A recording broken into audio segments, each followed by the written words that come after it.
Sekali lagi saya ucapkan terima kasih, ahlan wa sahlan lah ke tempat saya ni. Tempat saya ni jauh sikit pada orang. Saya duduk sini dah hampir 4 tahun lebih dah, dalam kawasan ni. Dan apabila sahabat baik saya ni, Datuk Syukri, bagi tahu akan datang pada hari ni, saya sangat berbesar hatilah. Dan saya harap dengan kedatangan ni akan menghubungkan hubungan yang lebih rapat antara kita. Dan saya nak ambil ruang ni, ada 2-3 perkara mungkin boleh saya sebut sikit. Sekejap saya nak jemput makan lah. Saya tahu orang bawa motor ni bukan nak main dengar ceramah lama-lama.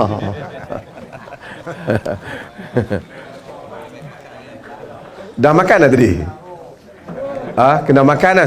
Saya buat makan hari ni. Yang pertamanya, saya rasa teruja. Tadi saya kata kat anak saya, kita pun kena beli motor besar, tengok motor dia berapa banyak. Jadi kerana ini adalah satu sudut pada zaman ini, dia sangat bagus. Kerana ramai orang zaman ni dia dah tak tengok alam ni, sebab dia duduk tengok handphone. Dan dia tak tengok the real life, kehidupan yang sebenar. Tapi dengan berjalan, naik motor, tak sama juga dengan naik kereta. Kalau naik kereta, dia tidur, dia apa. Orang bawa motor tak boleh lah nak tidur, kan? Yang hatta yang duduk di belakang pun kalau dia tidur, jatuhlah dia tengah jalan. Jadi orang bawa motor sentiasa memerhatikan apa yang ada di keliling dia. Dan ini adalah sesuatu yang bagus, kerana melihat alam ni adalah satu tuntutan dalam agama. Quran kata, afalam yasiru fil ard fatakuna lahum qulubun yaqiluna biha aw adhanun yasma'una biha. Tidakkah mereka berjalan di atas muka bumi, maka nanti akan ada bagi mereka jantung hati yang mereka boleh berfikir, dan telinga yang boleh mereka mendengar. Bila banyak berjalan, banyak singgah, banyak bersembang dengan orang, kita punya pandangan dan wawasan apa yang kita lihat itu lebih jauh. Orang yang jauh berjalan, penilaiannya juga sepatutnya lebih. Tapi orang kita, saya selalu sebut dalam kuliah juga, kadang-kadang bila dia berjalan, dia tak mau bebaskan diri dia daripada perjalanan ataupun tempat awal dia, untuk dia melihat tempat baru. Bukan untuk dia berubah, tapi mengambil pengalaman. Orang kita kadang-kadang dia pergi Mekah, mai hari yang kedua dia kata, jom kita cari tang mana ada je nasi lemak ke roti canai. Nak buat apa? Dia dah berapa tahun dah duduk makan nasi lemak dan roti canai. Patutnya dia pergi tempat baru, dia try makanan baru tu. Dia try kehidupan baru tu. Habis tinggi seminggu, 2 minggu, baru dia akan ada experience. Dan kita dalam perjalanan, orang naik motor ni saya rasa dia akan turun, berhenti, minum air tepi jalan.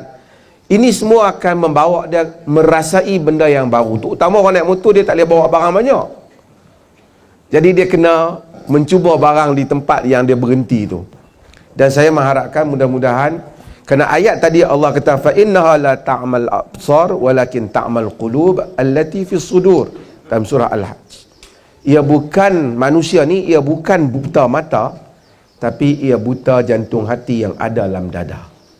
Mudah-mudahan orang yang banyak berjalan, luas jantung hatinya. Yang kedua ialah, naik motor ke, naik kereta ke, panjat gunung ke, ni semua aktiviti yang bagus. Cuma kita dalam perjalanan hidup ni, kita mengambil iktibar dan belajar daripada hidup. Kita belajar daripada hidup untuk apa? Kita kata, aku nak belajar lah kehidupan ni. Untuk apa? Untuk kita bawa sesuatu ke hadapan ini. Tapi kalau kita belajar tapi kita tak bawa ke hadapan untuk kita laksanakan dalam hidup kita, tak ada lah banyak makna.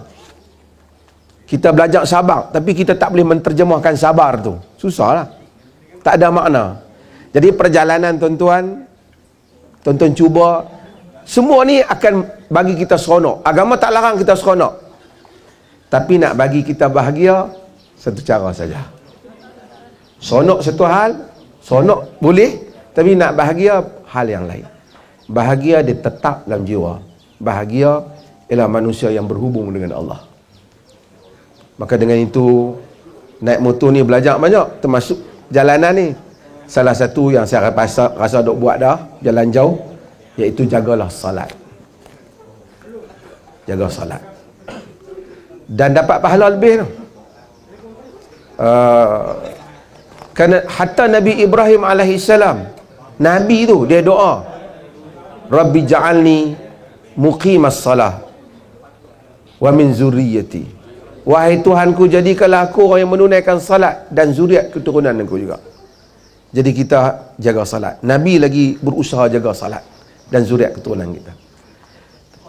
Datuk Syukri bagi tahu saya, tak mau naik surau, tak kena buka kasut. Saya kata, tak apa.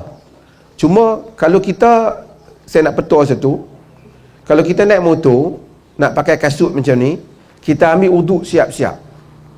Lepas tu kita pakai kasut yang ni, yang payah buka ni. Nanti apabila kita nak solat, kita hanya sapu atas kasut kita. Kalau kasut tidak ada najis, boleh solat. Mungkin tak boleh naik lah masuk masjid, orang marah lah dengan kasut.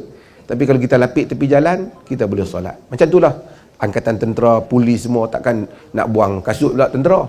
Lagi perang tak ada kasut. Jadi agama bagi keluasan bab ni. Jadi mudah-mudahan kita jaga salat. Boleh jamak semayang bila perjalanan jauh, tapi yang penting jaga salat dan berdoa. Doa orang musafir ni antara doa yang mustajab. Jalan ni musafir, doa kita mustajab. Maka mudah-mudahan kita berdoa insya-Allah. Dan yang ketiga, bila kita berjalan, kita akan tengok banyak kejadian.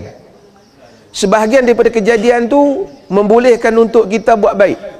Tengok orang susah, boleh kita tolong dia. Tengok orang jatuh, boleh kita angkat. Quran kata fastabiqul khairat, lumba-lumba buat baik. Berlumba-lumba baik.